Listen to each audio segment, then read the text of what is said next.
Hello, my friends. My name is Gerdes, and here are the three big stories for today.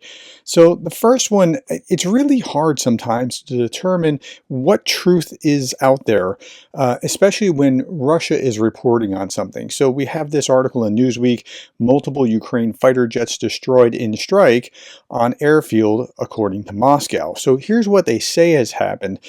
Russia has attacked an airbase in central Ukraine and destroyed several Ukrainian fighter jets, Moscow said on Tuesday. Now, that may or may not be true, and the idea here is I'm not sure how much of it is true. It's not that the destruction of these fighter jets is the important thing. The important thing is trying to understand what is actually true. Okay, Moscow destroyed 5 of Ukraine's special operational Su-27 fighter jets, damaging 2 others that were undergoing repairs at the site, the Russian government said. Again, it may be true, but it's hard to determine that. A former spokesperson for Ukraine's Air Force said in a post on social media that Russia had attacked the airbase. He said there are some losses, but not the ones the enemy is claiming. He said that Ukraine's Air Force is doing everything to counteract the enemy, to mislead them, including using decoys, and that's been done a lot with tanks and with Bradley fighting vehicles and HIMARS and other things along those lines. This is a war, and unfortunately, not without losses of equipment. So it sounds like they hit something, and it's not like they didn't know where they were striking. They knew that they were striking a runway with airplanes on it. Influential Russian military channel Fighter Bomber described the attack as, quote, the most effective attack on an airfield from our side since the invasion began. But again, what did they hit? So when we look at a video, the Moscow Times had something and says Russia says strike destroys several Ukrainian fighter jets. And when we look at a video, we see that there's on the runway, or on the taxi, the smaller runway that they taxi from into the runway. I'm not sure what you call that, but there's plenty of things blowing up around there. And I'm just looking at a picture, a still frame, not the video, but I don't know what to say. But the point of this is that I can't tell what is true and what's not coming from the Russian side very often, because they lie a lot. So, I mean, there's that.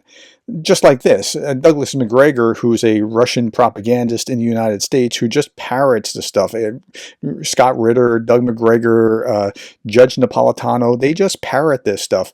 He posted yesterday, report, Russia drops major accusations, says Ukraine and outside foreigners are supplying chemical and radioactive weapons capable of making a dirty bomb that will be used for false flag operation. Yes, but can you believe that that's actually what's going on?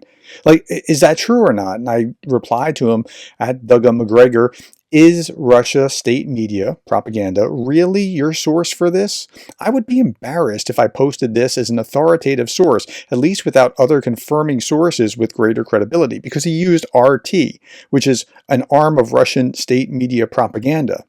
So let me ask you a question. Would Ukraine risk being cut off by the West for smuggling in chemical weapons to use against Russia? Does that even make sense? So that's part of it, is you have to look at the practical test, but then you just have to take what they say with a grain of salt, because you can't really tell what is true and what's not. So the big story today is that the Hungarian Prime Minister Viktor Orban has met with Ukraine's President Zelensky in Kyiv, and that was the big story.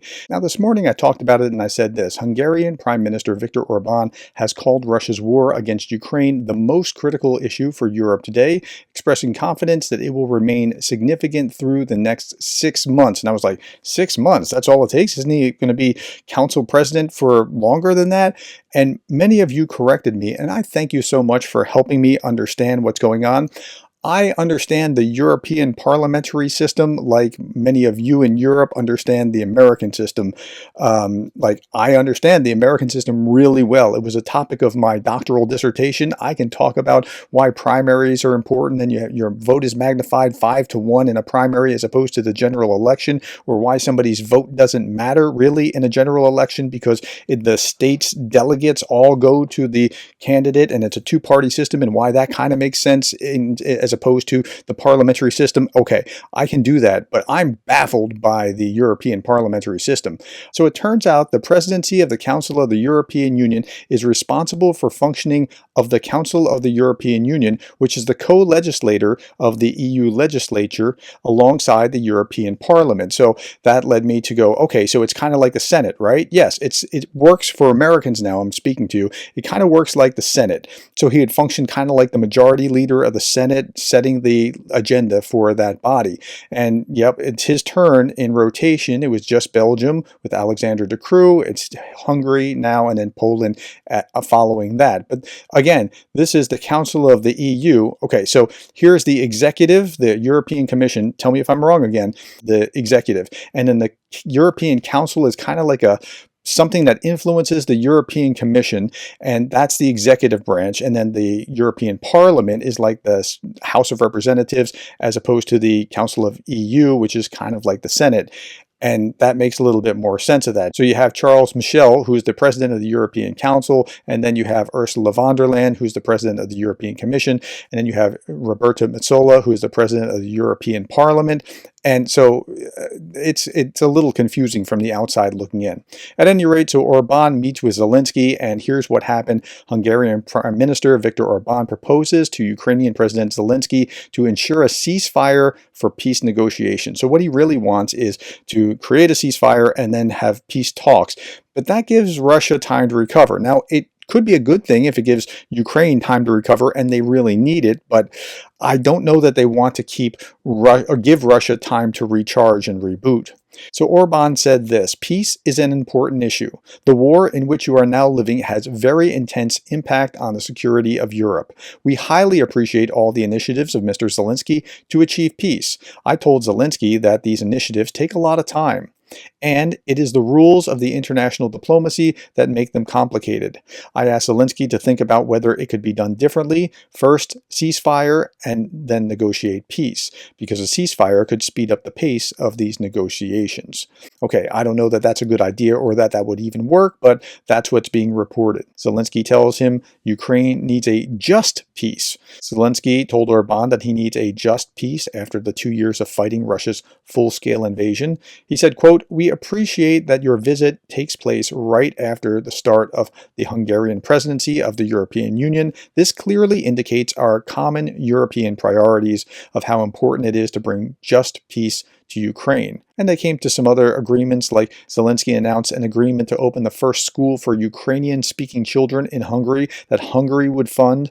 And Orban said, "We will open as many Ukrainian schools as needed. It's important for us that Ukrainians feel at home in Hungary." So he's sounding fairly conciliatory, but I still don't trust him, at least not yet.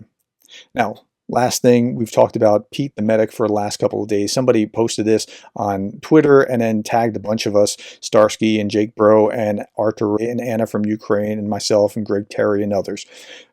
Pete would want us to complete this fundraiser. So this was attached to the Project Konstantin fundraiser that we had some time ago, where Pete was talking about what he was going to be raising. They were trying to provide necessary materials to an entire unit. Now, I want you to know that there could be scammers out there that are playing on emotions, and we don't want to fall into that. So here's a link, donorbox.org, Project Tetiana.